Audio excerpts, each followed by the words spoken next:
Welcome back to UPress Play, a sports show produced by FAU Student Media. I'm Maddox. Joined alongside me is Morgan. We're live streaming on OwlTV's YouTube channel and on UPress Sports Instagram. And of course, a little bit different today. Megan's not here, so it's just Morgan and I here.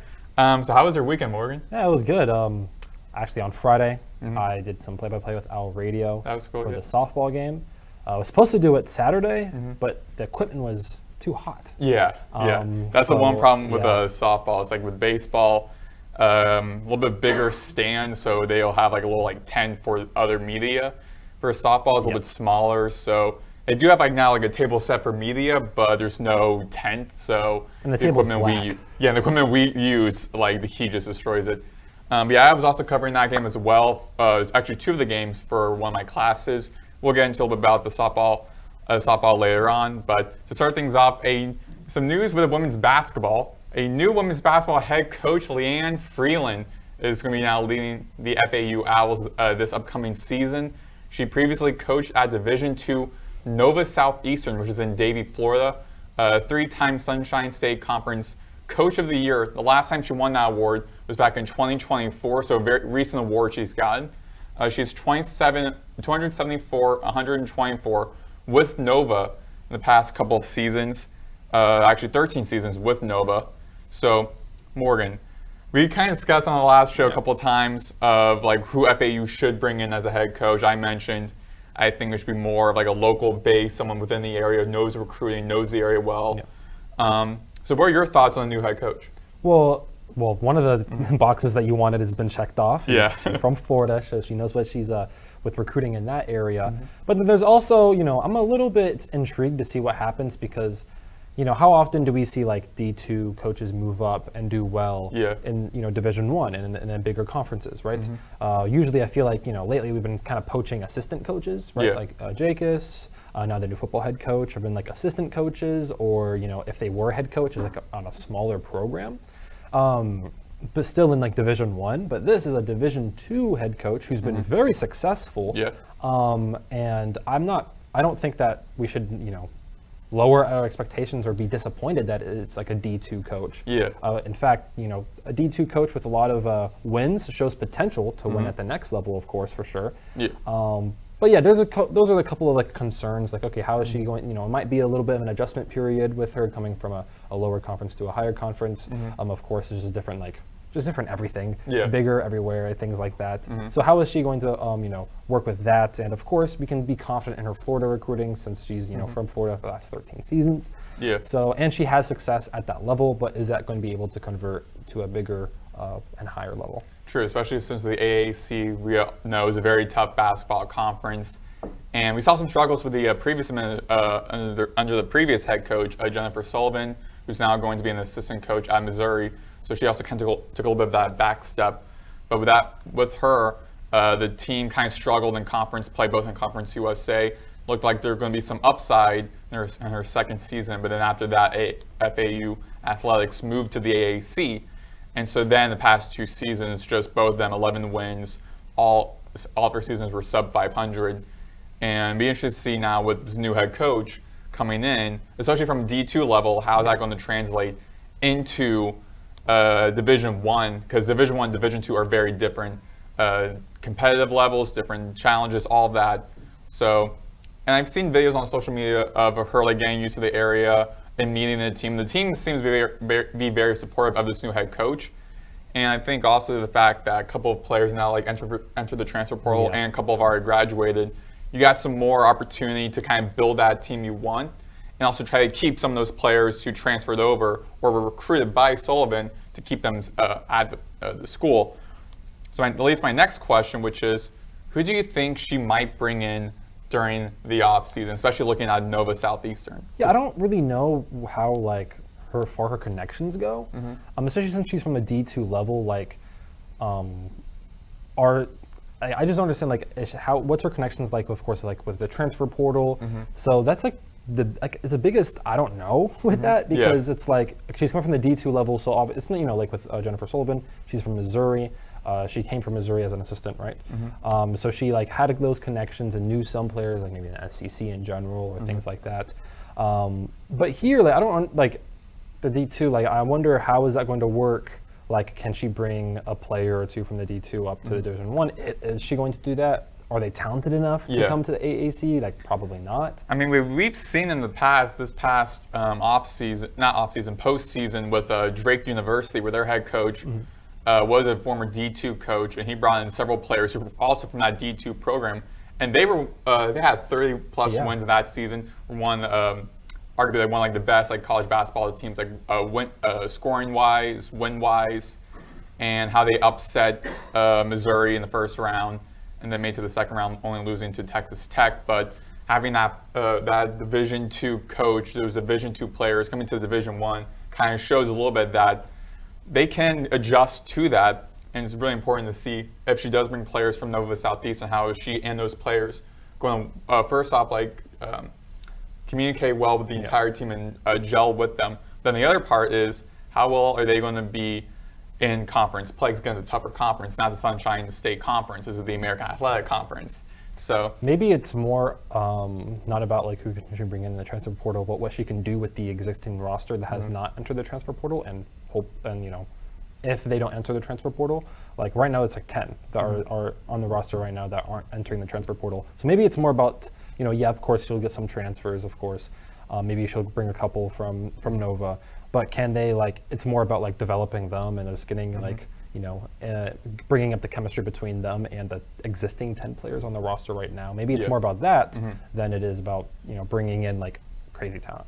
Yeah, I think also what was important was, as I mentioned a couple of weeks ago, it was really important to try to get a new head coach early on in the season than later, because as we've seen with Jacobs, where he was joined the school late, then he brought in recruits late, and they had about like a month to prepare and gel with one another, know how to play with one another before starting to play in non-conference. So there are going to be some adjusting. I feel like that's what was very unique and also pretty smart by Brian White, the athletic director, in getting a new head coach early on, so she can start building the team and also trying to keep some of those players, because you got players like Aaron Rodgers, who was averaging about 12 points per game before getting injured early in the season. She was a freshman.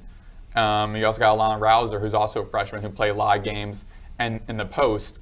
So now you have a couple of those freshmen want to try to keep, who are going to their sophomore year. You got players like Desiree Jenks, who was a transfer coming in last season and had a pretty good season. Now with Jennifer Sullivan gone, who recruited her to FAU, if Jenks is going to stay, and if so, how well was her game plan, was Freeland's game plan with Jenks and his new roster. And looking at Nova Southeastern's players, I feel like there's two kind of stand out to me. I feel like could translate well in the conference into AAC play and into play for FAU, and that is Peyton Graber and Jess Moores. Graber averaged 8.3 points per game last season, second on the team, shooting 38% from the field, 59% from the free throw line, having 155 rebounds, which is one of the top and one of the best for the team. And then you got Jess Moore's 6.5 points per game, 36.9% from the field. So you got some good shooters on that team, some good scorers that could possibly translate into for FAU. So those are some players that I see kind of standing out that I could see donning that those FAU uniforms and playing for Paradise. Now transitioning over to now the men's side of basketball, a lot of transfer news has happened. So earlier last week, early on, the AAC Freshman of the Year, Matas Vokatitis, entered the transfer portal. He averaged 10.2 points per game, 5.5 rebounds per game, had 6 steals, 26 blocks, 9 assists. And then late last night, according to Jonathan Giovanni, Matas has committed to Texas, now going from AAC to the SEC, a big jump, but that's not really uncommon, as we've seen in the past couple of players that has turned out pretty well for them. So how surprised were you in Matas first entering the transfer portal than him committing to Texas? I was a little surprised because, being a freshman and all, like I guess, homegrown talent, I expected him to stay like at least another year, maybe to show more of what he has before he before leaving for the transfer portal. But if committing to Texas, it just proves that there are already big name programs eyeing players, not only from FAU, but just eyeing Boca Titus in general. I just hope that this isn't a case, because this does happen where like a freshman or like a younger player from a lower tier, like a mid-major team goes to like a big program like Texas, and then it doesn't work out. Like they get stuffed behind like higher level recruits, like NBA level recruits, because Texas is one of those schools that do get like routinely top 100 NBA. They're SEC schools, so SEC produces like NBA talent. Exactly. So I just hope that it's not a scenario where like he goes there and he just can't go above, or he can't get starting minutes and prove himself to be a good player to go to the NBA because of those higher recruits that keep coming in and big men, the top 100 freshmen that keep coming in. And this is why, like me personally, I think it's a little bit smarter to like stay at a mid-major for like a couple of years to really prove how good you are, and then go to a bigger program, just so you can get like 2 years of experience in college, and then like, not prove that you can like, hey, this is what I can do, and then not get stuffed behind like just higher level recruits. Yeah, I think that also kind of shocked me as well, seeing Matas first deciding. Well, I really wasn't too surprised seeing Matas wanting to enter the transfer portal, because I mean, unfortunately, this is now FAU's becoming that school where players and coaches have a good couple of years, good tape, and then use that to go somewhere else. I mean, you can't get too mad at that. Like there's some majors like Gonzaga and Memphis where they have built that program, built that image where players and coaches want to go there and they'll say they're long term. And for FAU, it's just not one of those programs. Unfortunately, they look like they might have been when those back-to-back March Madness tournament appearances, but they just couldn't keep on that. Unfortunately, they couldn't capitalize on that. Unfortunately, they did bring in a lot of good players, especially someone like Matas, who had 10.2 points per game. And like his size, his height, and his scoring, 10.2, 26 blocks, 5.5 rebounds, like that's something like programs want to have. And so I feel like FAU did a good job in producing and training Matas and getting him accustomed from European pro basketball to American college basketball. And now from schools like Texas now seeing that and deciding to bring Matas, now trying to like produce him even more to make him now NBA level talent. Because I think at the end of the day, that's what all players want to do. They want to get to the NBA. So where's that best chance for me to go to? And that would be SEC basketball. Texas, one of the lower teams in their conference, a very deep conference. I believe they have 14 teams. Was it 14 or 16? I think it was like 16 teams. 16, out of their 18 teams made it. No, all of 16, I believe, made it to March Madness. So that was impressive in of itself. Actually, no, it was 14. Yeah, 14 teams making it to the March Madness. So also, I feel like Matas seemed like he might have liked Texas a little bit too much, because the tournament was in Fort Worth, Texas, the conference tournament. He had a cowboy hat. He was loving Texas, so it seemed like he wanted to stay in Texas. But moving on, another great secondary player, one of the great players for FAU, Leland Walker, also entered the transfer portal. We don't know where he's going. He has joined Caleb Glenn in the transfer portal. Walker averaged 9.2 points per game, 2.7 rebounds, 35 steals, 3 blocks, and 149 assists. Yeah. And I think that those number of assists and those steals really resonates to whoever program wants to get him. Yeah, I think both Leland Walker and Caleb Glenn are going to have going to get to like higher level schools. Both of them will, especially Caleb Glenn. In fact, he was at Louisville. He was already at a higher level program, but then he had to come down here to prove that he can be like a quality starter, and he was arguably the best player on the team. And now he's probably going to go somewhere and be a quality starter for a big program. Same thing with Leland Walker. I don't know how high potential he has, like compared to like Boca Titus, for example, or like Caleb Glenn. He's already older for sure, already, but definitely he's proved that he can be a quality starter on a good team in a good conference. So I think he will get a bigger role somewhere else, or he will go to a bigger program and have a nice role somewhere else. Yeah, and so along with Glenn, Now, 4 of the top 5 scorers for FAU from last season have entered the portal. And big news also was this morning, actually, Trey Carroll has put his name into the transfer portal for, I believe, the second time in his career. He removed all FAU references, images on social media, and late last night, tweeted, quote, tomorrow. So that kind of a little bit like cryptic thing, which we've seen before, because I mentioned a couple weeks ago where I saw on his Twitter he had like a black and white image of his FAU jersey and said year 4 heart emoji. And I thought, okay, that could either mean he's sad that's his final year, or he's sad that he's now done with FAU in his new chapter, year 4. Yeah. Because this past season, he's actually was his second top scorer for FAU. He had a big role from last season, compared from last season to 2 years ago, where he was more that secondary player, had just play a couple minutes, average a couple points per game. Now he averaged 12.2 points per game. He had 177 rebounds. He had 26 steals, 34 blocks, 53 assists. He's also one of the top scorers and the top playmakers for FAU, also a huge fan favorite.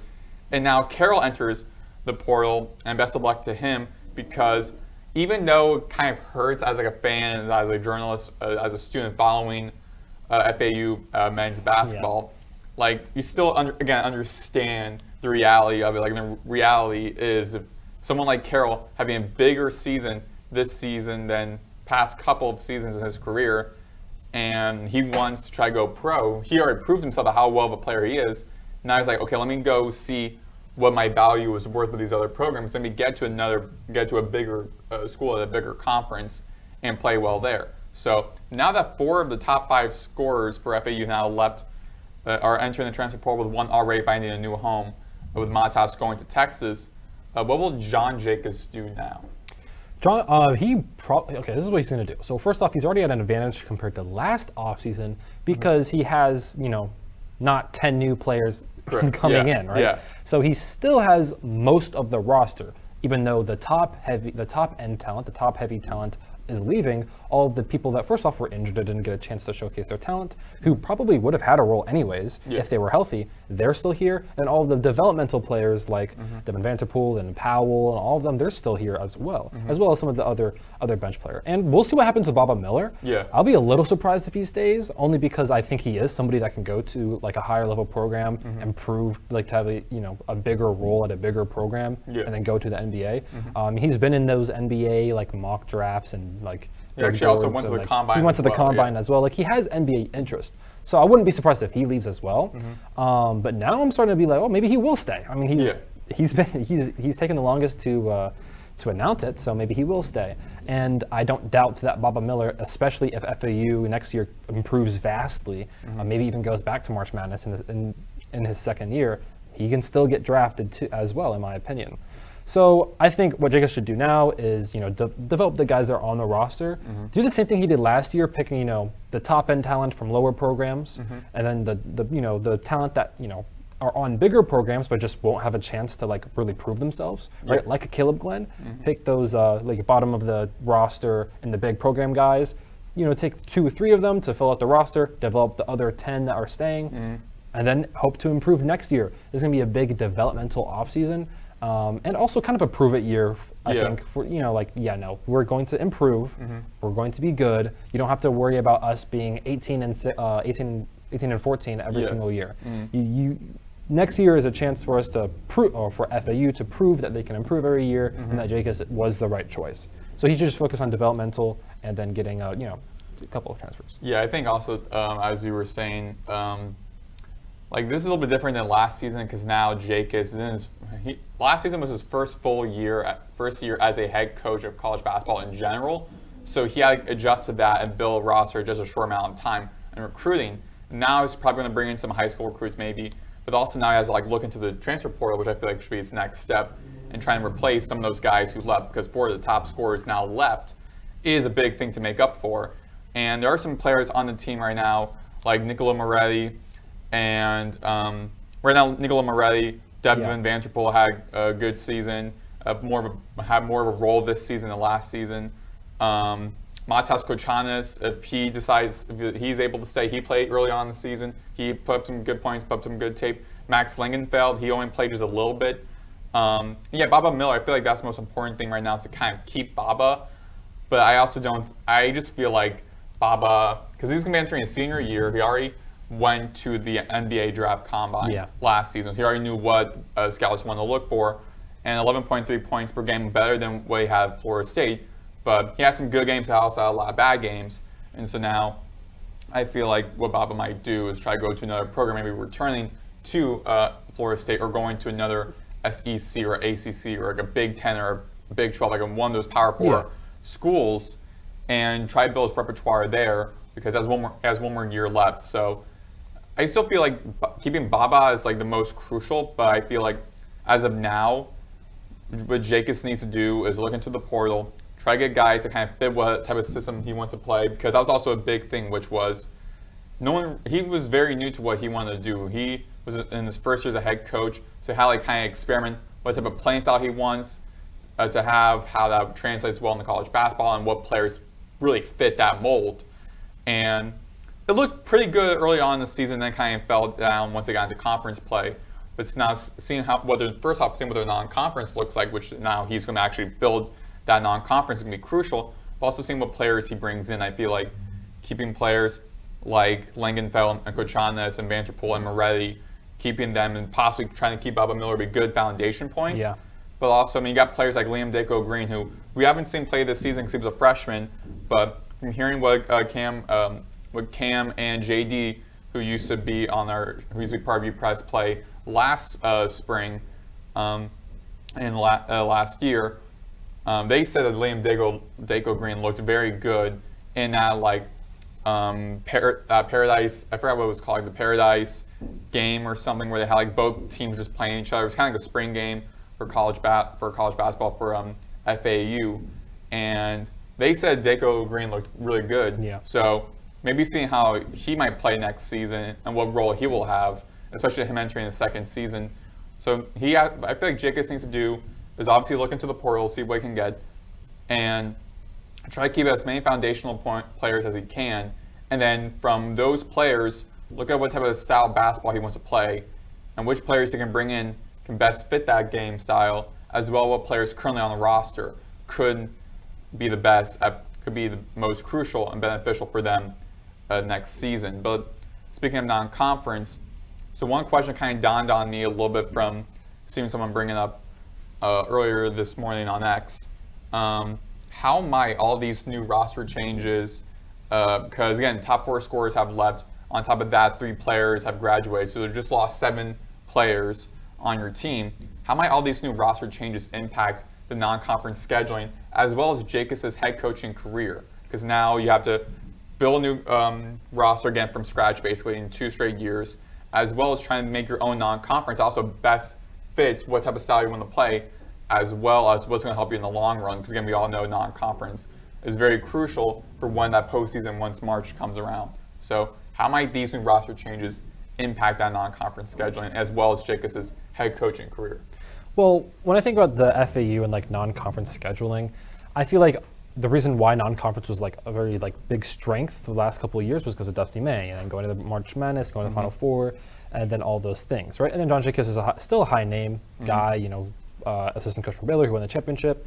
So it comes here, and then they also bring some names like Baba Miller, and I would say Caleb Glenn as well. And that kind of helps with that. With these 4, the big 4, besides Baba Miller, those 4 big players leaving, maybe, and just in general, like not going back to March Madness and not having like Dusty May and all that kind of thing, I could generally see non-conference scheduling be a little bit, worse in the, strength-wise. Yeah. Right. And it could also negatively or positively impact Jacobs' head coaching career, right? Maybe, it depends on what happens, of course, right? If he stays stagnant and then a couple of years he eventually leaves because we never improve, it might be because some of these players left. Like maybe Vukatitis becomes a big star in Texas and, we can only wonder what would happen if he stayed, right? Something like that.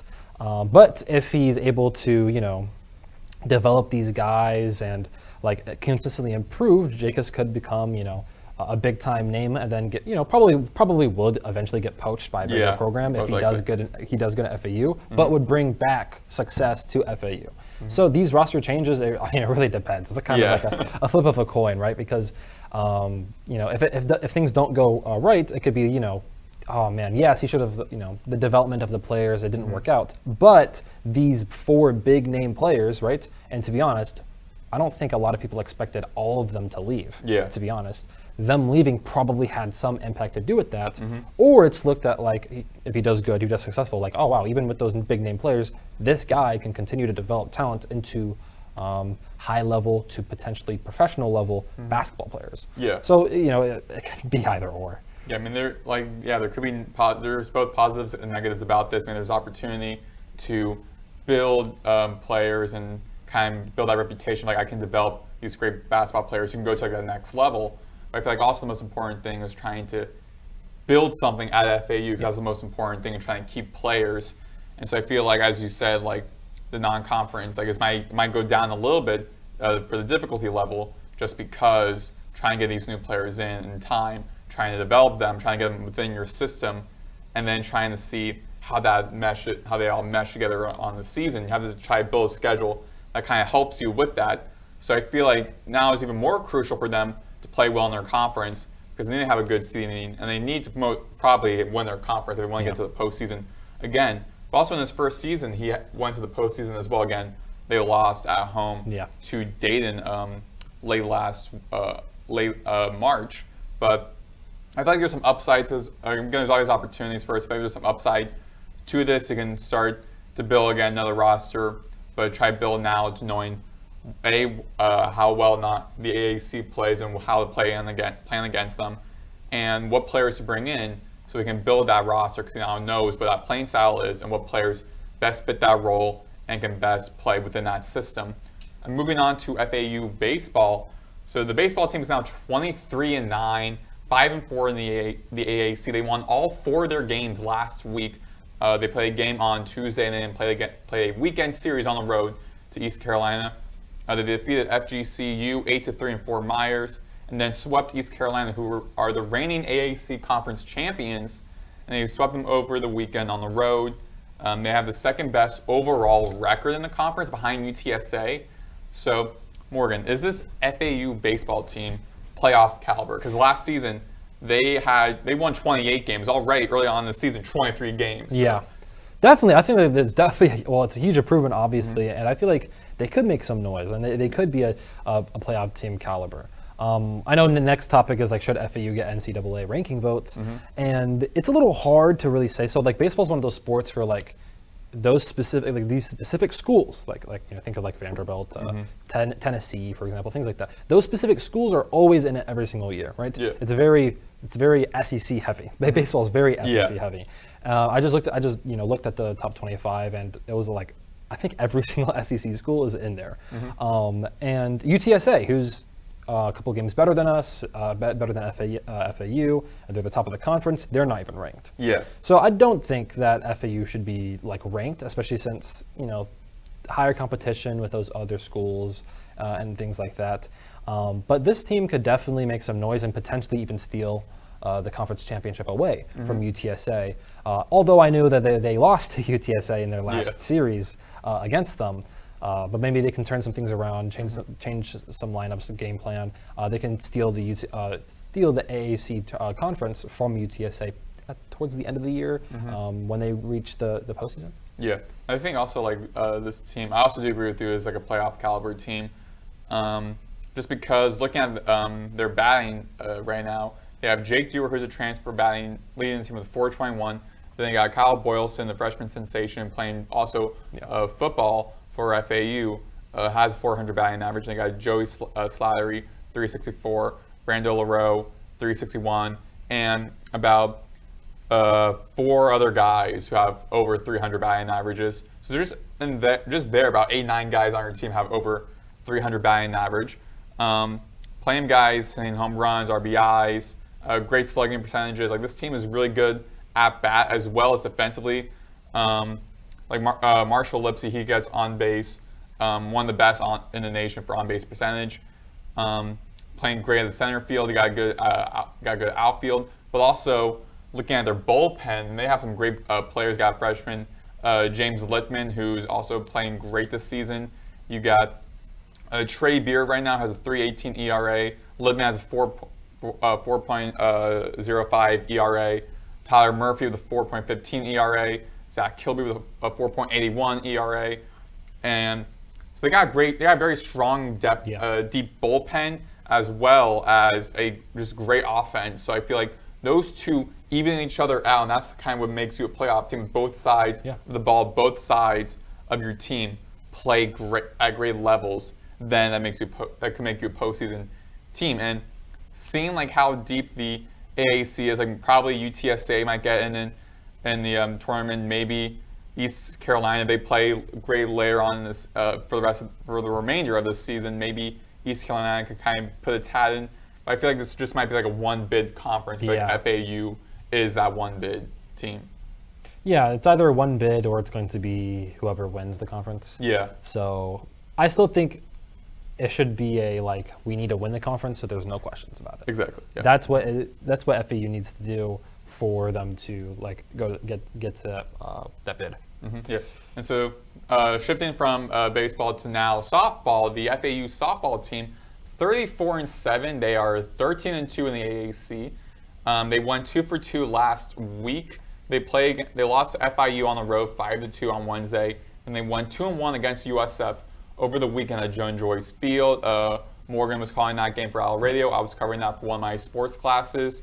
FAU is number one in the conference standings still currently. USF was the second in the conference entering that series. They've now moved to number 3. And so also the past 8 games, 5 of them they won by the run rule, aka the mercy rule, which is if a team is up by 8 runs or more by the 5th inning or later, that game is over. And so they won they swept, I believe it was Wichita State that they played against. I'll double check that, but I believe they played against Wichita State. They swept them per the mercy rule. Actually, not check that. It was actually UTSA on the road. They swept UTSA, playing 5 innings in each of those games, all by the mercy rule. And then the first game against USF, they won 8-0 in 5 innings. So this team also has pretty good depth of good hitting. They have a great defense. So how impressed are you by this team? Yeah, I'm really impressed. Though watching the game, one thing that I really noticed is and I know on the second game they didn't really do really well, but their pitching, Autumn Courtney is really good. And the same thing with their batting. They just have a lot of their bullpens. Again, same thing with the baseball, but just at a higher level. Their bullpen's deep, and they have great offense.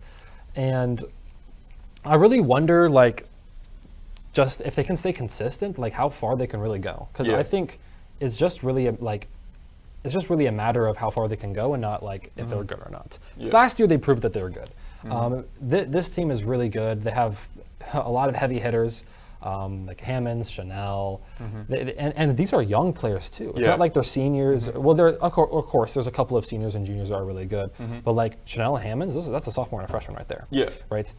This team has really young and talented team, and I mean they should just continue getting better, not only as the season goes on, but of course season after season, especially if they stay. FAU, how we're talking about FAU could become like a basketball school where one of the few mid majors that consistently get top at talent. We could do that for baseball, for softball. Exactly, yeah. So, and for a couple of the different polls out there, the D1 softball, Softball America, they have FAU ranked. FAU also is not ranked, unfortunately, in the NCAA softball poll, but they've already got getting some recognition, I believe, in some NCAA votes, but and there's other polls that are getting. They do get votes. I'm pretty sure they're the second highest team that gets votes. That's not in the top 25. Yeah. And so as you were saying about Autumn Courtney, she leads the team 1.85 ERA, 17-1 record. She has 8 complete games, 109.2 innings pitched, allowed 62 hits, 33 runs, 116 strikeouts, which leads the team. The only person close to that is Jalen Martinez with 47. And opponent's batting average is 163. So Courtney is very strong on the mat, on the circle. And I was just saying about the batting as well. Bella Ferran leads the team with 4.70 ERA. They got Hammonds with a 3.58. There are about 11 players who have over 300 batting average. So this team's also is very deep. They play well at home plate, at the batter's box. A lot of them are very good with slugging percentage. They're playing players who have, I think almost everyone on the team has at least a 300 slugging percentage, which is really good. And on base percentage, again, almost everyone on the team has 300 or more. Most of them have on base percentage. Most of them have a 500 and above slugging percentage. Like that's how good this team is. Yeah, there are 3 players currently who have are able to get on base 50% or more when they're at bat. So that's Callie Hammers leading with 503. Then Bella Ferrand and Nika Sagetti, apologies for butchering that, both with 500 on base percentage. So this team is very good offensively as well. And so now looking on to their next game, they're playing against North Texas, who's now second in the conference standings. Yeah. And so just scouting North Texas, what does FAU need to do to win that series? Well, the funny thing is that North Texas only moved up to number 2 in the conference because FAU played a series and won the series ultimately against South Florida, who was also number 2. Yeah. They're like 1 game apart. They're both North Texas is 10-5, while USF is now 9-5.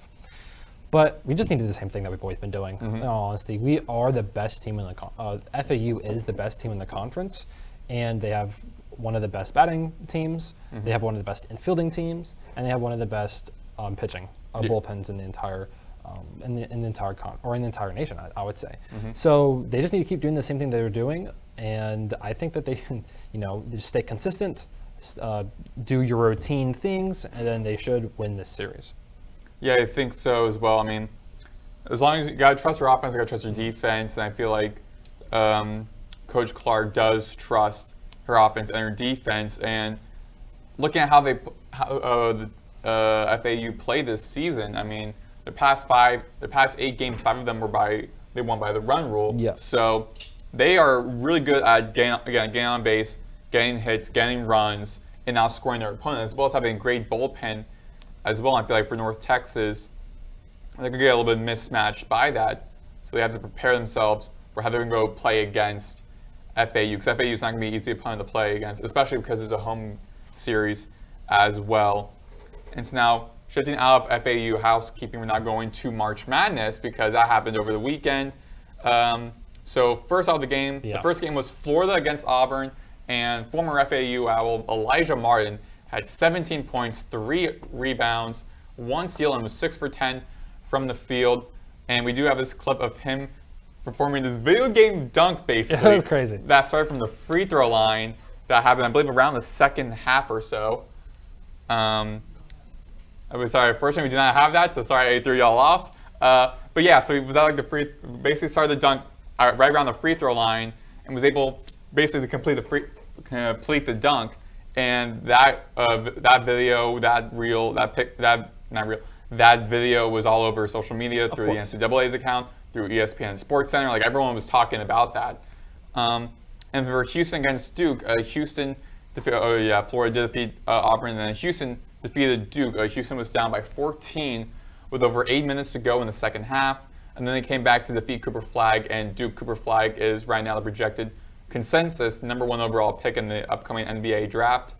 LJ Cryer, who used to play for Baylor and won a championship, he led the team with Houston with 26 points, 5 rebounds, 8 for 14 from the field, 3 for 19 from behind the arc, and played all 40 minutes of the game.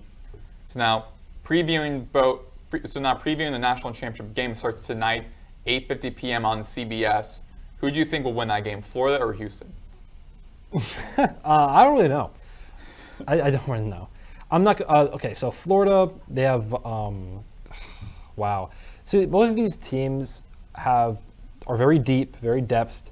I think one of the things that really kind of leans me towards Houston was not only were they able to defeat Duke, one of the best defenses and depth teams, but they also had beat the best team. My bad, the best player, in my opinion, which is of course Cooper Flagg. Yeah. But also John Broome from Auburn was also one of the best players in the country. Yeah, he was also banged up too. He was also banged up. Yes, exactly. So both of these, I think it's kind of a coin flip, in all honesty, because Florida and Houston. I mean, man, to talk about Elijah Martin real quick. Elijah Martin, that dunk was crazy. He Exactly, dunked yeah. over 2 people, get the camera out, take the picture, put it on a wall. That's a poster. Yeah. Because it was really impressive. And I do think, though, I will say this, is that Auburn kind of lost themselves the game towards the end with bad mistakes. Kind of same thing with Duke as well, to be fair. So I don't really know, because both of these teams kind of came back at the last second, right? Houston really came back at the last second. They had 2 minutes left, and they came back 11 points, and they, like, of course, like within 30 seconds, they hit the 3-point shot, or they hit the dunk. They got the tip-in dunk, and then of course hit the free throws. Within like 12 seconds left. But Florida kind of came back a little bit earlier than that and just pulled away from Auburn. I don't know. I think it's really genuinely a coin flip. If I had to pick one, I would probably lean Florida because I liked how Florida ended things off. And you can't always count on like a collapse by another, because Houston, their team, Duke kind of collapsed a little bit at the end. And you can't always count on that, especially against a team like Florida, who proved to play really, really well in these last moments. But the funny thing is that both of these teams have kind of been on the cusp of a championship. Like Florida's been a good team the last few years. They just lost in the early rounds. While Houston's been in it multiple times. But they just never get there. So I don't really know, right? Of course, you have Elijah Martin, former FAU player, but then you have LJ Cryer, who's a 5-year veteran. I don't know. I think I'll lean Houston, though. All right, I actually kind of shifting a little bit to the other side. I'd be going for Florida. For one, just supporting, again, Elijah Martin. You want to see a former FAU Owl succeed, and Elijah's having a great year with Florida. Also, this Florida team, I watched a lot of SEC basketball, watched a lot of Florida games, also watched a lot of Houston games. And seeing how Florida has been playing this season, they're a very deep team. They got great bigs. They got great shooters. They have great defensive players. Ruben Chignello, he's a good defensive player for Florida. And right now, entering this game, Florida is shooting 47.3% from the field. Houston's 45.9%. So I do expect to see a high-scoring game, but I feel like Florida has a little more of that depth, a little more of that edge. And when they play against Auburn, it was a very tight, contested game till the very end, but Florida defeated the best team in the nation by 6 points. So that in itself just proves how strong Florida is. Even though Houston defeated everyone's favorite, Florida made a huge statement against Auburn. Even though Auburn, a couple of their players got banged, even though one of their players, Janai Broom, got banged up, he still also played a good game. But Florida, that depth is strong enough. Both teams have that depth. I feel like for Florida, they also have a great shooting team. They have a good defensive team. I feel like Houston could be playing a little bit more bully ball.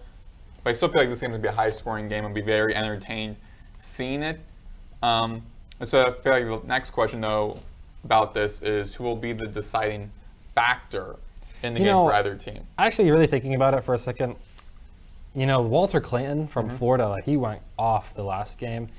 And I don't know. And I also think Florida's a little bit bigger with like Condon and Chinyelu. Chinyelu. So I looked at Houston. They have like one or two S11, 6'11" guys. I don't know. I still think it's kind of a coin flip, but maybe I'm leaning towards Florida as well. They also have more scoring, and then they did beat. I probably would consider for SEC to be a more competitive basketball conference in college basketball. So I think that Florida might be. So I'm flipping back to Florida because I think that Florida with that battle-tested conference, and I honestly think it's just whoever makes the least amount of mistakes is going to be the deciding factor, right? Again, like I said with Florida collapsed there at the end, or my bad, with Auburn collapsed there at the end, and it's kind of like they were making dumb mistakes. Like instead of like moving the ball around, they would kind of like force a bucket, like by forcing driving in, and then like pass it out with a bad pass, and then they get stolen up, and then Elijah Martin does that dunk.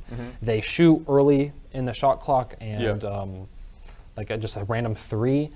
So it's just whoever doesn't make those mistakes is going to win. And I guess I'm thinking Florida now is going to do that instead of Houston.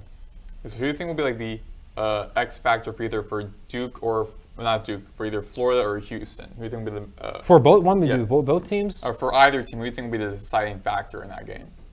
I think if I can do two people, I think both of the big men from Florida, if they can really play well and kind of, take advantage, because there's not really a lot of big men on either teams. So if they can really win that kind of that paint battle and the rim and in the interior, I do think that could be a huge advantage, especially since the biggest guy that Houston has that actually gets playing time is 6'7", 6'8". So I think that both Condon and Chinielu, if they can play well, Florida can play well in the interior and in the paint, and that'll be the deciding factor for them. Yeah, for me, I feel like probably the deciding factor for Florida would be most likely Ruben Chinielu. He led the team with 9 rebounds. He also had 1 assist and 2 steals, which was second best on the team behind Will Richard. I think also could be a deciding factor for Florida in that game, especially since he was 5 for 6 from the free throw line, which free throws are very crucial in any given game, but particularly for playoff games as well. Again, those are free shots for you, so you want to kind of capitalize on that, and he was almost automatic from the free throw line. So I feel like Chinielu has more of that defensive effort, but Richard can have that more clutch factor and the crucial element in the game. And I feel like for Houston, obviously, will be Jawan Roberts, who I believe is in the 5th or 6th year. His final year, he has led the team 12 rebounds, had 5 assists, 2 steals and 1 block, and 2 turnovers. So he also is a very strong defensive guy for Houston. And again, looking at this whole lineup for Houston, also all pretty good depth. 3 top scorers in their 3 top scorers are in their starting lineup. So Florida has to look onto those scorers, particularly Cryer and Sharp, the top 2 scorers for Houston. Look onto them, but I feel like looking at the game, I feel like Ruben Chinielu and Will Richard will be kind of deciding factor for Florida, and for Houston will be Jawan Roberts. Yeah, I definitely think Jawan Roberts for Houston, because he's going to be that big man for Houston, and he's a little bit smaller than Condon and Chinielu, so I think that he really needs to step it up for Houston to win, to kind of bring back Florida's size a little bit. Yeah. And so now moving on to our final segment for today. So there's other news that's happening around sports that we haven't really discussed yet, but we should. And one of them is Alex Ovechkin. For those who don't follow much about hockey, Alex Ovechkin just beat Wayne Gretzky's record that has been broken, I believe, in a couple of decades. Yeah. I think for about 20 years or so. He now has 895 career goals, and he tied Gretzky the same amount, 1 game less than Gretzky, and then beat him. And then the same amount of games. Last night. So Ovechkin now has career goals, 895 career goals, now leading all of the NHL. So do you think Ovechkin is the NHL GOAT? No. No? No. You're still with Gretzky? Gretzky still has the most points, which is assists, goals, is the totality of all. I'm pretty sure if you take away his goals, Gretzky still has the most points ever in NHL history. Yeah. And he also has just more accolades. He has more championships. I believe he has more. Is it just the MVP, the NHL MVP? I forgot what award it's named after, but yeah, he has more MVP votes. He has more Hart trophies. The Hart Memorial Trophy. He has the more. I knew it was different. Yeah. I knew it wasn't the MVP. He has more Hart Memorial trophies. He still has more accolades, more championships, and most of the records. Yeah. So it's still Wayne Gretzky, and it's not close. Yeah, I do agree with you with that. I do feel like with Gretzky, again, just everything that you said. I mean, more points scored, more accolades versus Ovechkin. I believe Ovechkin has 1 or 2 Stanley Cups versus Gretzky, who has way more than that. So I do think that Gretzky, of course, is still the NHL GOAT, but with Ovechkin, I feel like, again, he's still up there. He's definitely not He's definitely not Mount Rushmore. And I'm going to our next topic. The Basketball Hall of Fame class has been announced. Some key players, people in there are Carmelo Anthony, Dwight Howard, Sue Bird, Maya Moore, and the 2008 U.S. Olympic gold team, the Redeem team. So I feel like Morgan has a very great basketball class. You think that's one of the best? Yeah, in recent memory, yeah. I feel like it is. I should have looked at the previous draft class or Hall of Fame classes, but with this one, I feel like there's no debates about any of them, and especially Carmelo Anthony, which I actually saw some. I saw some like turmoil around that, around like of course Twitter, where people say Carmelo Anthony, he doesn't deserve to be in the Hall of Fame, and first off, that's just wrong, right? Of course, he got his champion, the NCAA run that he had with Syracuse, right? Second off, he was one of the best high school basketball players. And by the way, the Basketball Hall of Fame is not the NBA Hall of Fame. They do the Olympics, they do what you do for your country, college, things like that. So it's your basketball career as a whole, not just your NBA career. But even just his NBA career, he was a consistent MVP candidate. He was an All-Star, an All-NBA guy multiple times, and for most of his career, 6-time All-NBA player, 10-time All-Star player, scoring champion a couple of times, and he was even on the NBA 75th anniversary team. So all the top 75, he was on that list. And of course, again, talk about his Olympic runs and his college runs. He deserves to be in the Basketball Hall of Fame. I just wanted to shout that out talk about that specifically because there were some like arguments for that. And same thing with Dwight Howard. Dwight Howard's great. Of course, he got the Orlando Magic to the championship. He's an 8-time All-Star, 8-time All-NBA, one of the best defenders ever. So they both definitely deserve to be in the Hall of Fame. Same thing with Sue Bird, Matt Moore. And then, all of them, those great choices. And I don't know how they compare to previous Hall of Fame classes, but in the top of my head, that's definitely one of the better Hall of Fame classes in recent memory. I firmly agree. Yeah, again, like Anthony's accolades speak for himself. Dwight Howard, as well as you mentioned, 8-time All-Star, 2-time block champion, 5-time All-Defensive Team, 8-time All-NBA, 2020 NBA champion, along with, I believe, Carmelo Anthony. Also with that, Dwight Howard actually won that championship team in the COVID bubble, which is still up for debate that actually that championship was actually really actual championship or not. It is. Yeah, it is. But Sue Bird, also just her accolades speak for herself, being one of the greatest women's basketball players of all time. Same with Maya Moore, and that U.S. Redeemed team as well. Oh wow! I mean, just a great team overall. Yeah. Very deep team. Got LeBron. Got of course that team has to be in the Hall. Yeah. Of course. You got LeBron. Got Kobe. You got Dwayne Wade. You got Carmelo Anthony. You got so many other players. So that was a really strong team. And so now, speaking of championships, moving on. Wait, before I do have some of the other classes, and it's actually not even close to being one of the best ones.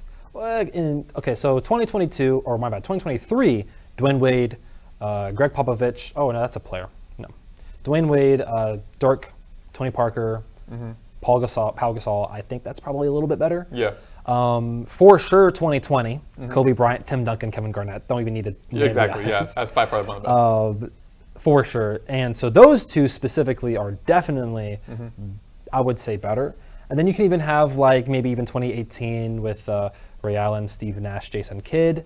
2016 with Allen Iverson, Yao Ming, Shaquille O'Neal. So it's definitely not one of the better ones actually, but it is still it is one of the better ones, but not amongst the best. Like that 2020 Hall of Fame class is crazy. Yeah. But it's still a really good Hall of Fame class. Yeah. So speaking of accolades, I believe it was like last night, the college dodgeball national championship game happened, which apparently that's a thing. And so University of Miami in Ohio, Miami University in Ohio, the Miami Redhawks, they won the college dodgeball national championship. And the 3 out of the 4 final teams in that tournament were Ohio colleges. So the question for debate is Ohio a college dodgeball state? Because we know Ohio State. We know that Ohio and Toledo and Cincinnati a couple of years ago, like those football teams, kind of made like a football state. They have like a strong football programs there. But I mean, 3 out of the 4 teams, you got Akron, you got Cincinnati and Miami, all of them making it to the Final Four. All of them from Ohio. Do you think Ohio is a college dodgeball state? Yes. I mean, if you just look at it, it seems like it, That's 3 of the Ohio colleges were in the final. Yeah, and looking at like the Wow. top 20. Yeah, no, they have to And be. the top 25, like I believe like 8 or more schools from Ohio were also in the top 25. Yeah, no. The final week. It's Ohio. So Yeah. if you want to become a dodgeball superstar, you go to Ohio. Yeah, go to Ohio. And so our final topic for today, again, on top of topics about accolades, Paige Beckers entering her fifth and final season with UConn, won the national championship game against South Carolina Sunday night. The first ever title for Beckers in her 5-year career. She was sidelined a couple of seasons for leg injuries and whatnot. And so against South Carolina, she had 17 points, 6 rebounds, and 3 assists. And looking at some of her accolades, other than winning the national championship, her senior season, she surpassed Maya Moore to become the all-time leading scorer in the NCAA tournament of her UConn women's basketball with 477 points. She was 2025 Big East Tournament Most Outstanding Player, as well as All Big East First Team. She was inducted to the UConn Huskies Ring of Honor, which is also pretty surprising since you're an active player. And she's also the fastest player in UConn women's basketball history to reach 2,000 career points. That was just in her senior year alone. And looking at this ESPN document about all of her accolades, like even international, she was the 2019 USA Basketball Female Player of the Year. She was the 2019 FIBA Under-19 World Cup MVP. She won gold in 2017, 18, and 19 for the under 16, 17, and 19 World Cup and Women's America's Championship games. So she's not only a gold medalist, but she's also a decorated college basketball player. So another kind of debate is she one of the best or the best women's college basketball players? For sure, at least one of the best. Yeah. You don't have all those accolades. It's really interesting too, because that is really like a fairy tale, like ending, like a huge, it was like you win Player of the Year multiple times, All-American 3 times, and of course you're a 3-time All-Tourney, NCAA All-Tourney, and then of course you get an injury that leaves you out for an entire season, and then your final year, right? After all of that, you finally win the big game. Yeah. And in dominating fashion. Yeah, not by that. They won by like over 20 points against South Carolina. So I mean, she has to be one of the best college women's basketball players of all time, and she might be the best. But of course, that's just off the top of my head. I gotta research more about that. Yeah. Because there might be a player that I don't know about from the 2000s. I mean, of course, the most recent memory that I can think of is like Caitlin Larkins. She also had a great career, and she also played her entire career at Iowa as well. So there are a lot of players who also very decorated, like Sue Bird, Deanna Taurasi. They also had great careers in college basketball. But I feel like it's also kind of a Cinderella ending for Paige, not only just defeating South Carolina in a dominating fashion, but also just her going through adversity, being sidelined a couple of seasons, then winning her first ever championship in her senior year, her final year, having a decorated career, and now going to the W. She's projected to be a #1 overall pick, consensus, which I believe right now it's the Dallas Wings. I think are projected to hold the #1 overall pick. So what a great name! Yes, they're gonna get Beckers. So huge shout out to her. Huge shout out to, of course, Miami, to the new Basketball Hall of Fame class. This is also great because it just continues to add on to